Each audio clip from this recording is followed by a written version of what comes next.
Alors tout d'abord, je vais vous parler du noir. La première astuce que je vais vous donner, c'est comment faire du noir si vous n'avez pas de noir, ou bien si vous voulez, comme les artistes peintres impressionnistes, les artistes peintres qui n'utilisent pas du noir. Pourquoi? Bien parce que dans la nature, le noir absolu n'existe pas.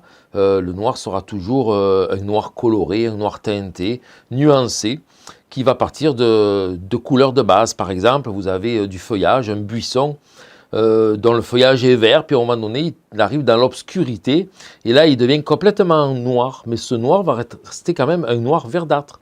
Comme vous pouvez aussi avoir des noirs bleutés, des noirs marrons, des noirs rougeâtres. Donc, le noir absolu, comme celui-là, le noir, par exemple, de fumée, le noir en tube, eh bien, on ne devrait plus s'en servir, normalement, en peinture d'art figuratif, mais le garder pour la peinture abstraite, par exemple. Donc je sais qu'il y a beaucoup de personnes qui ont du mal à faire du noir et qui préfèrent l'acheter parce que le noir en tube sera toujours plus noir que ceux qu'ils réalisent. Alors là, je suis en peinture à l'huile, mais sachez qu'en peinture acrylique, c'est le même principe, on va utiliser les mêmes couleurs. Alors la base pour faire du noir, comme je l'explique bien souvent dans mes vidéos, dans mes cours, c'est un brun, donc la terre d'ombre brûlée. Donc brun, c'est sur le cercle chromatique, on pourrait dire c'est un orange foncé, hein, et on va le mélanger avec sa complémentaire de l'orange, donc du bleu. Alors le bleu outre-mer et le terre d'ombre brûlée vont donner un noir. Voilà. Et là, selon que le noir est composé de plus de bleu ou de plus de brun, ça va faire un noir coloré, bleuté ou brunâtre, hein, tout simplement. Et quand c'est noir, on a du mal à voir si c'est tellement foncé qu'on a du mal à voir si le noir est plutôt brunâtre ou plutôt bleuté. Alors, un petit truc, là, on va en prendre une petite quantité, on en sépare une petite quantité, puis on va y mettre un petit peu de blanc dedans pour le rendre gris. Et voilà, et là, notre gris prend une couleur, vous voyez. On va voir si notre gris, il est neutre. Ouais, j'en mets plus, là. Ou s'il est plutôt bleuté ou plutôt brunâtre. Et vous voyez, c'est quand même un gris relativement neutre. Voilà. Peut-être légèrement plus bleuté que la palette ici. Et voilà, donc si je veux l'avoir plus brun, ben, je mets un peu plus de brun dedans, dans mon noir. Et je vais avoir un noir qui sera moins bleuté. Une autre façon de faire le noir aussi, eh bien, c'est de prendre vraiment deux complémentaires, mais qui sont déjà foncés. C'est-à-dire, comme rouge et vert, ce sont deux couleurs complémentaires. Et le rouge cramoisi d'alizarine, c'est un rouge foncé. Et le vert phthalo, c'est un vert foncé, vert phthalo, viridien, vert émeraude. Voilà, deux couleurs opposées sur le cercle chromatique, foncé, très foncé les deux. On les mélange ensemble et ça va nous donner un noir. Voilà un autre noir complètement différent du premier. Ben, différent de par son départ. Le départ, c'est deux couleurs différentes. Mais à l'arrivée, il est noir. Alors pour savoir si ce noir, il est plutôt chaud, plutôt froid, plutôt rougeâtre ou verdâtre, on va rajouter du blanc, parce qu'actuellement on ne le voit pas. En mettant du blanc dedans, on va s'apercevoir que notre noir, voilà, c'est devenu un gris légèrement plus bleuté que celui-là, vous voyez. Donc j'aurais pu mettre un petit peu plus de rouge, il aurait pu arriver dans un gris un petit peu même violacé, peut-être. Voilà, donc deux façons différentes et rapides de faire du noir, parce que vous savez qu'on pourrait faire du noir en mélangeant du bleu, du rouge, ça fait du violet, et du jaune, les trois couleurs primaires. Mais ça va être beaucoup plus long, beaucoup plus difficile, et on va souvent se retrouver avec du vert, du marron, du vert, du marron et du violet. Avant d'avoir le noir, ça peut être très long, tandis qu'en utilisant deux couleurs complémentaires, c'est vraiment beaucoup, beaucoup plus rapide. Et pour vous donner un petit exemple, je vais prendre du blanc, et je prends le noir de fumée, là, le noir en tube, et on va le comparer un petit peu aux deux autres noirs. Voilà. Mettre un petit peu plus de blanc, même encore du blanc, parce que là j'ai trop mis de noir, on ne verra pas la différence. Voilà. Voilà. Vous voyez, lui, alors, en comparant, ce noir-là, il est plus verdâtre que lui, et celui-là, il est plus bleuté que celui-là. Vous voyez, si je les mets côte à côte. Hein? Voilà.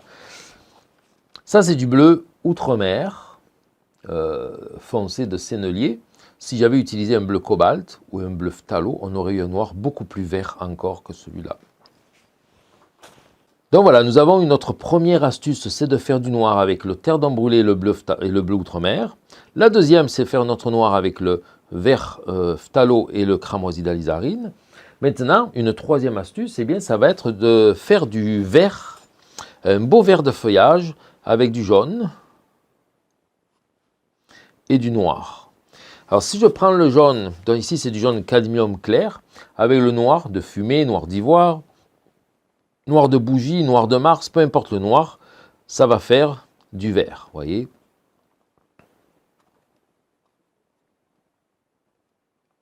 Alors selon la quantité de jaune, on va avoir un vert plus ou moins clair, plus ou moins foncé, selon la quantité de jaune et la quantité de noir. Vous voyez, on va d'un vert clair à un vert plus foncé, mais ça reste un vert très chaud, un vert vraiment très intéressant pour faire la végétation.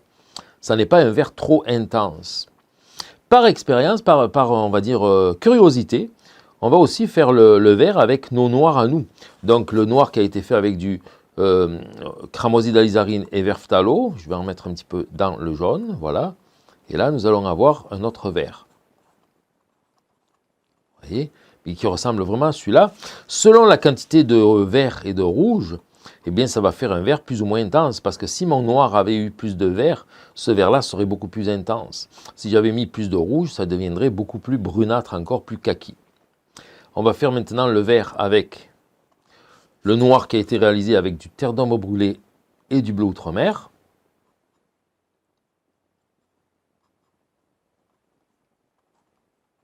Vous voyez, nous avons encore un vert très similaire des autres. On reste quand même pas mal dans les mêmes couleurs. Donc, le jaune et le noir, que ce soit un noir fait par soi-même avec ces deux couleurs ou avec celle-là, ou que ce soit le noir acheté en tube, nous aurons toujours des beaux verts pour faire de la végétation. La quatrième astuce, et ça c'est un truc qu'il faut savoir, et j'en parle souvent aussi quand on fait de la peinture, c'est que n'oubliez jamais que les couleurs les plus pâles sorties du tube, donc les peintures les plus pâles, parce que ça n'est pas de la couleur, par exemple le blanc qui n'est pas une couleur, c'est quelque chose qui est très pâle, hein, ou le jaune aussi, voilà, des couleurs très pâles. Sachez que ces couleurs-là sont très faibles en puissance, je dirais, contrairement aux autres couleurs, hein, que ce soit du rouge, du vert, du bleu, du marron, que vous ayez des violets, des oranges, des rouges plus orangés, des verts plus pâles aussi, peu importe, toutes les couleurs seront beaucoup plus puissantes que le jaune et le blanc.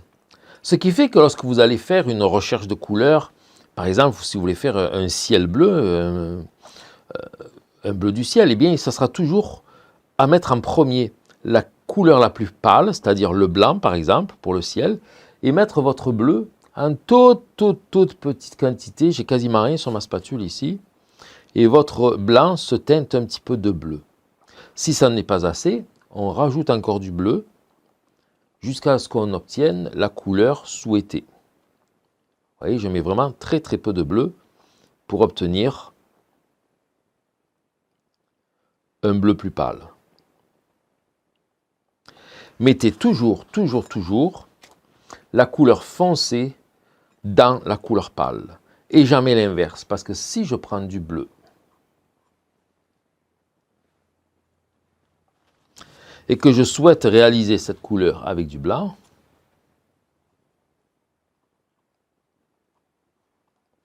il va me falloir beaucoup de blanc. Je vais passer énormément de couleurs, puis je n'aurai pas atteint cette couleur-là avant d'avoir passé vraiment une très grosse quantité. Voilà. Vous voyez, j'ai fini tout le blanc que j'avais sur ma palette et je suis encore beaucoup plus foncé. Si vous trouvez que votre couleur est trop foncée,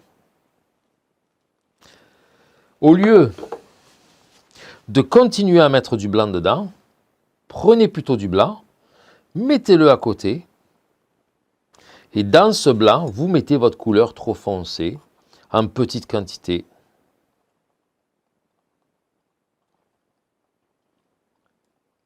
S'il en manque, vous pouvez en rajouter encore un peu, mais ça sera toujours mieux que de mettre encore de la couleur pâle dans la couleur foncée. Voyez. Pour les verts, c'est exactement la même chose. Si vous voulez faire un vert pâle, mettez très peu de bleu dans le jaune. Et là, vous allez pouvoir mettre de plus en plus de bleu jusqu'à ce que vous obteniez le vert que vous souhaitez.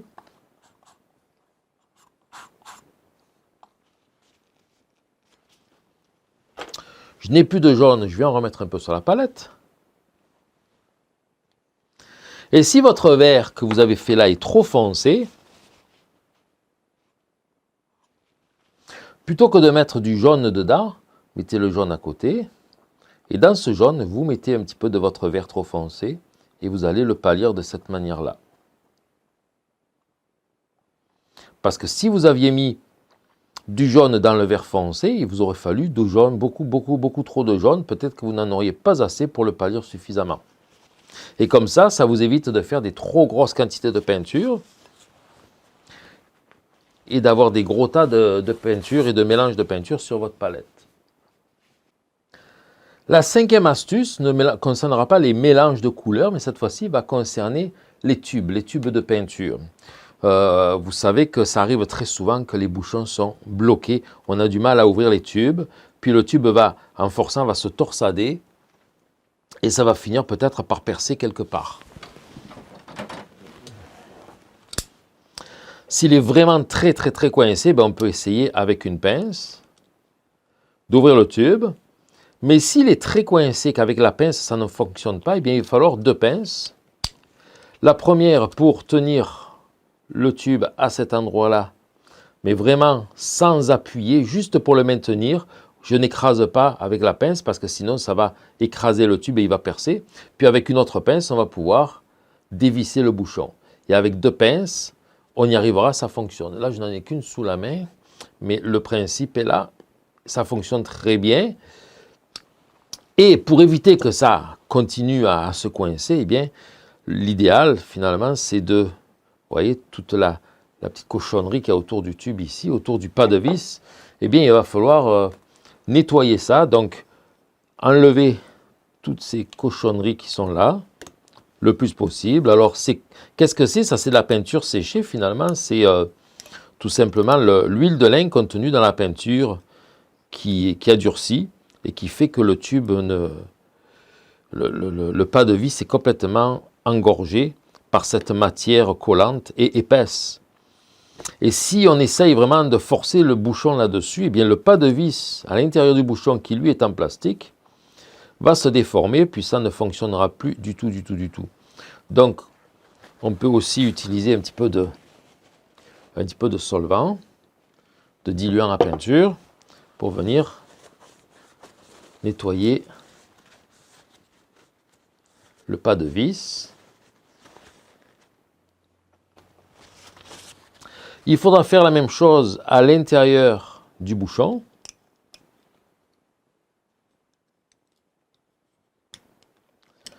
Enlever le maximum de matière.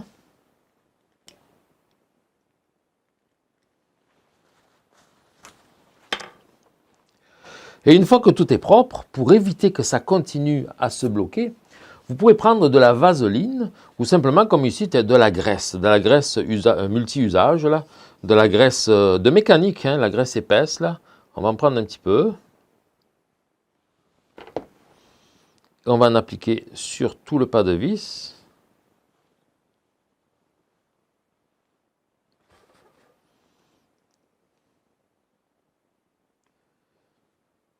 Et voilà. Même si je serre bien mon tube, il va pouvoir se dévisser facilement puisque le pas de vis est propre et gras. Mais attention, à chaque fois après que je vais utiliser de la peinture, en mettre sur ma palette, il faudra vraiment bien faire attention de nettoyer le pas de vis à nouveau, de retirer tout l'excédent de peinture qui pourrait s'y trouver. Si nécessaire, appliquer encore un petit peu de graisse. Alors, beaucoup d'artistes ont un tube de vaseline dans le coffre de peinture. Voilà. Vous voyez, je mets la graisse. Et là, je remets mon bouchon. Alors la graisse est sur le tour du tube, hein, ça ne va pas dans la peinture, hein, c'est sur l'extérieur du pas de vis. Et voilà, je sais que ce tube-là ne me fera plus jamais aucune difficulté pour l'ouvrir. Une sixième astuce, alors très importante aussi, surtout pour ceux qui font de la peinture à l'huile, hein, qui ont des tubes, que ce soit marque Gamblin, Winsor & Newton, Winton, là j'ai de la Sennelier, peu importe les tubes, nous avons les tubes en métal, en aluminium, là, dont le coin ici, il est très agressif, très pointu. Ici, vous voyez, extrêmement pointu. Et ce qui génère bien sûr on va dire des percements de tubes lorsque les tubes sont conservés dans une boîte, par exemple, boîte de transport pour peindre dehors ou pour aller à l'atelier ou autre, et qui sont en vrac, n'importe comment. Et même j'ai vu des élèves prendre le tube et le jeter dans le coffre comme ça, et qu'est-ce qui arrive? Eh bien, si ce coin ici, là, ce coin pointu, piquant, agressif, s'il vient s'appuyer sur un tube ici, par exemple, un tube même bien plein, là, tu sais, qui est comme neuf, là. Et d'ailleurs, vous avez vu, c'est souvent les tubes les plus neufs qui vont se percer. Hein. Ce tube va venir percer ici. Voilà le problème. Comment est-ce qu'il arrive la plupart du temps? C'est ça, c'est que le tube ici va venir appuyer. Vous voyez, si j'appuie un tout petit peu, ça fait vraiment déjà une marque. Hein. C'est très pointu, très agressif. Et à ce moment-là, c'est comme ça que les tubes se percent. Alors, il faut éviter. Le mieux, c'est de les mettre dans votre boîte. Vous les rangez bien dans on va dire une position où les tubes ne risquent pas de se toucher par les coins. Et pour éviter que ça bouge dans la boîte, eh bien, vous bourrez le reste d'espace vide dans votre boîte avec des chiffons. Des chiffons, vous en mettez un, s'il faut, 2, 3, 4, pour que les tubes ne bougent plus. Vous fermez votre boîte et ça va les coincer. Et puis même si vous transportez votre boîte dans tous les sens, les tubes ne bougeront pas et ne viendront pas se percer les uns les autres. J'ai vu aussi à l'atelier des élèves qui arrivaient avec des tubes comme ça dans un sac en plastique. Et c'est certain, c'est à chaque fois, les tubes à l'intérieur, il y en avait un ou deux de percés. Si vous avez un tube percé, le mieux là, pour le corriger, l'arranger, c'est d'utiliser ce qu'on appelle du duct tape, du ruban adhésif argenté, vous savez, qui est très collant et puis qui va venir boucher. Alors bien sûr, ça ne colle que si le tube n'est pas gras, il faudra bien le nettoyer, bien le dégraisser. Et on va en mettre plusieurs couches comme ça sur le trou. La septième astuce, ça va concerner la palette. Vous voyez, ici, j'ai une palette grise. Contrairement à une palette blanche, la différence, c'est que le noir et les couleurs foncées ne paraissent pas trop pâles. Et les couleurs pâles ne paraissent pas trop foncées, vous voyez, par rapport à du blanc. Donc ici, c'est une palette gris neutre, vous voyez. C'est une palette en papier jetable, donc j'arrache la feuille et je les jette quand j'ai terminé. Cette palette-là, je vous la montre, la voici. C'est Grey Matters Paper Palette. Alors, on la trouve sur Internet et dans des magasins de matériel d'artiste ici au Québec ou au Canada.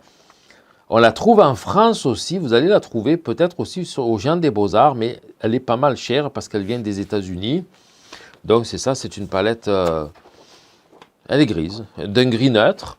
Avec ici à l'endos, nous avons des informations intéressantes par rapport à l'échelle des gris, la roue des couleurs. Mais l'avantage vraiment, c'est que c'est gris. C'est ça, c'est vraiment le truc. Il existe aussi celle-ci, Greypad. Alors la première, pardon, excusez. Je ne sais pas si je vous ai donné la marque. C'est, oui, je l'ai dit, hein, c'est Jack Richardson. Ok, Jack Richardson & Co. Grey Matters Paper Palette. C'est 43 livres, donc c'est du papier quand même assez léger. Et nous avons là-dessus 50 feuilles.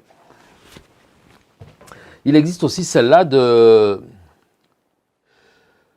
c'est New Wave Fine Art Product, New Wave, Greypad. Ça, c'est ma dernière que j'ai achetée ici chez Dessert. Donc on trouve ça encore une fois au Québec. Alors je ne sais pas si en France on va trouver celle-là ou l'autre, mais peut-être que vous aurez certainement, si vous faites une recherche, des équivalents. Certainement. Le problème, encore une fois, celle-ci, vous voyez, c'est tout écrit en en anglais. Bon, là, on a du français ici sur la page, la première page, là. Et, ouais, déchiré, jeté, d'une taille facile à entreposer, surface recouverte durable, peut être utilisée avec tout type de peinture. Peinture à l'huile, peinture acrylique essentiellement. Ce que j'aime bien de celle-là aussi, c'est que les pages sont collées. On va la tourner ici. Les pages sont collées sur 3 côtés. Donc, elles ne bougent pas. Il faut vraiment, il n'y a que ce côté qui est décollé. Ici, c'est collé, ici, c'est collé, puis là aussi. 3 côtés collés, un côté pas collé. Donc, ça ne bouge pas si on se sert de la feuille sur la palette. Il vaut mieux se servir toujours de la feuille sur la palette. Et une fois qu'on a terminé, on la lève et on la jette, voyez. Ce gris-là est un petit peu plus pâle que l'autre, mais ça reste quand même un gris relativement neutre. Et ça nous aide toujours à bien évaluer nos couleurs. Et toujours dans le même état d'esprit, pour avoir une palette grise, vous voyez, ça c'est une palette que je m'étais faite moi-même. Alors là, on me voit dedans. C'est de la vitre. C'est du verre qui avait été coupé à la forme de... J'avais fait faire ça par un vitrier, à la forme de ma boîte de peinture. Vous voyez, avec ici, on peut mettre la main pour la tenir. Bon, c'est quand même lourd, donc il m'avait fait ça, le vitrier, mais je ne lui avais pas demandé. Mais c'est bien quand même. Et derrière, voilà, je l'ai peinte. Vous voyez, ça c'est sali. Hein. Je l'ai peinte en acrylique. Et j'ai passé une couche de vernis pour pas que l'acrylique s'en aille. Parce que je transporte ça sur les... Je transportais, avant je ne l'utilise plus maintenant, mais je transportais ça sur mes lieux de peinture à l'extérieur. Donc c'est sûr que ça aurait pu s'abîmer. Mais non, vous voyez, le gris est vraiment bien resté partout. Il n'y a pas d'endroit où il en manque. Et voilà, donc une palette grise, gris neutre aussi. Pas trop plat, pas trop pâle, pas trop foncé, mais vous voyez, ce gris-là est plus froid que celui-là. Oui, c'est pas trop important, mais c'est sûr que l'idéal, c'est d'aller vraiment sur quelque chose de pas trop chaud, pas trop froid, juste ce qu'il faut, neutre, complètement neutre. Voilà, ça c'était les 7 astuces, donc 7 trucs qui j'espère vont vous aider pour votre peinture et surtout lorsque vous travaillez sur votre palette. J'en ai même une 8e, un petit bonus si vous voulez. Un petit truc à vous donner aussi qui est très important. Lorsque vous faites des recherches de couleurs, des mélanges de couleurs sur votre palette, commencez toujours par faire vos recherches en petite quantité, toute petite quantité. Si vous voulez faire par exemple, je ne sais pas moi, allez, on va essayer de faire un petit turquoise là, vous voyez. On prend un petit peu du blanc, je vais prendre un petit peu de vert phthalo, on le mélange dedans. Vous voyez, ça nous fait une turquoise. Il n'est pas assez foncé, je remets un petit peu de vert. Mais là, je voudrais faire plutôt un gris, parce qu'un turquoise, c'est vite fait, c'est facile. Quelque chose de plus difficile, plus long à faire. Alors, vous voyez, on va mettre un petit peu de blanc encore. Je voudrais un gris assez neutre, avec des couleurs que j'ai là. C'est sûr, si je prends du rouge, ça va faire grisâtre. Puisqu'on l'a fait tantôt, hein, rouge et vert, ça fait du noir et du blanc, voilà. Mais je le veux, admettons, un peu moins violacé. On va mettre un tout petit peu de jaune, voilà. Et en fait, vous faites votre recherche une petite quantité, toujours une petite quantité, voilà, voilà. Une fois que vous l'avez, vous allez trouver, admettons, bon, ben ok, c'est cette couleur-là que je voulais faire. Bon, ben là, vous voulez en faire plus, vous savez les couleurs que vous avez mises, vous allez pouvoir en faire plus. Alors on va y aller avec le rouge, vraiment on en met plus là, le vert.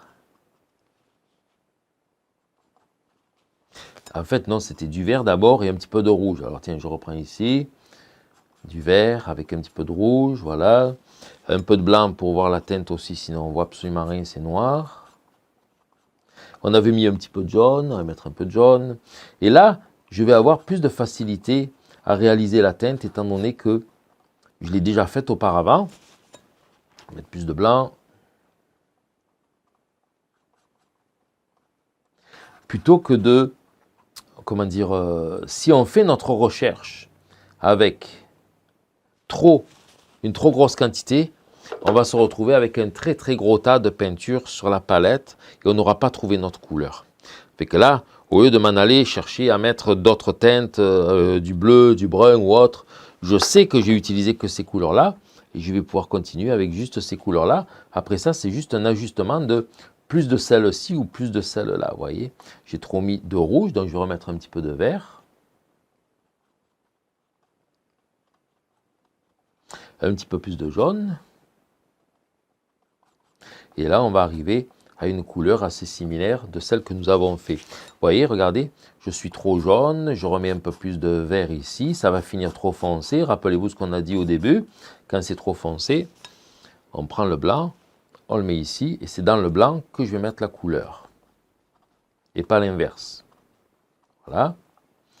On remet du vert, parce que j'ai vraiment trop mis de rouge au début, beaucoup trop mis de rouge.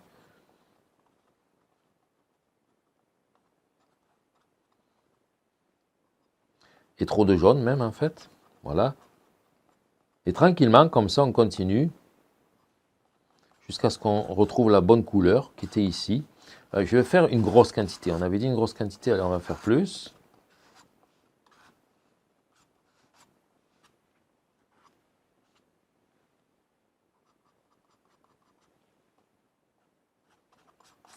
Il y a eu trop de jaune.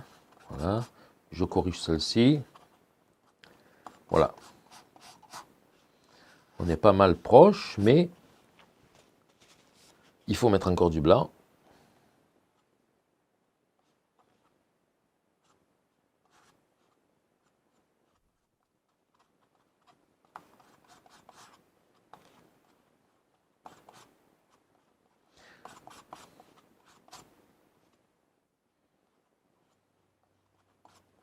Voilà. Vous voyez, c'est quand même pas évident, hein.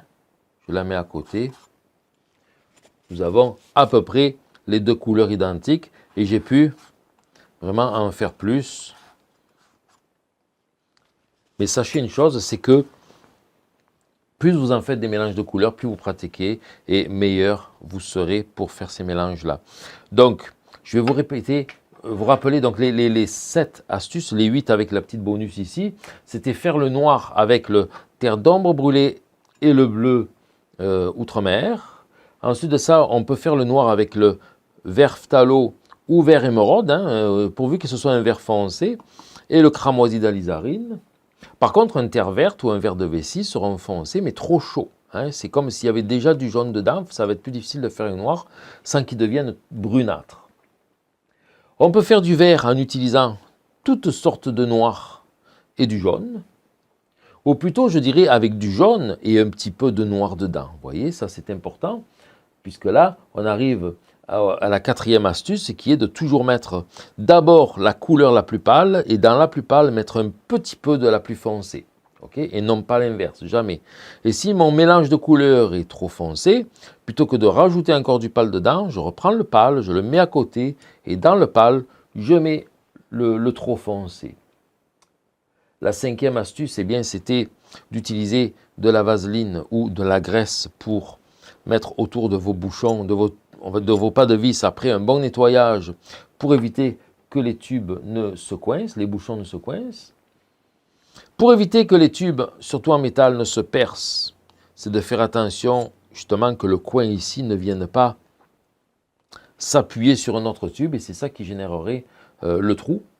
La 7e astuce, eh bien, c'est d'utiliser une palette grise. Une palette grise, c'est beaucoup mieux pour faire les mélanges, pour bien évaluer nos couleurs, surtout par rapport à leur valeur. C'est-à-dire que les foncés ne paraissent pas trop foncés et que les pâles ne paraissent pas trop foncés aussi par rapport à une palette blanche. Voyez, ici, la couleur pâle paraît plus pâle que la palette. La couleur foncée paraît plus foncée que la palette, tandis qu'une couleur plus moyenne, eh bien, se verra vraiment moyenne par rapport à la palette. Parce que cette couleur-là, sur du blanc, aurait paru beaucoup plus foncée. Et l'astuce bonus, eh bien, c'était de faire vos mélanges. Lorsque vous faites vos mélanges sur la palette, c'est toujours de faire une recherche d'abord en toute petite quantité. Puis quand vous avez la recette, après ça, vous pouvez la faire en grosse quantité. Et là, vous comprendrez que si vous avez utilisé que ces 3 couleurs, ça n'est pas la peine d'aller chercher les autres pour faire votre gros mélange si vous n'avez utilisé que ces 3 couleurs pour faire le petit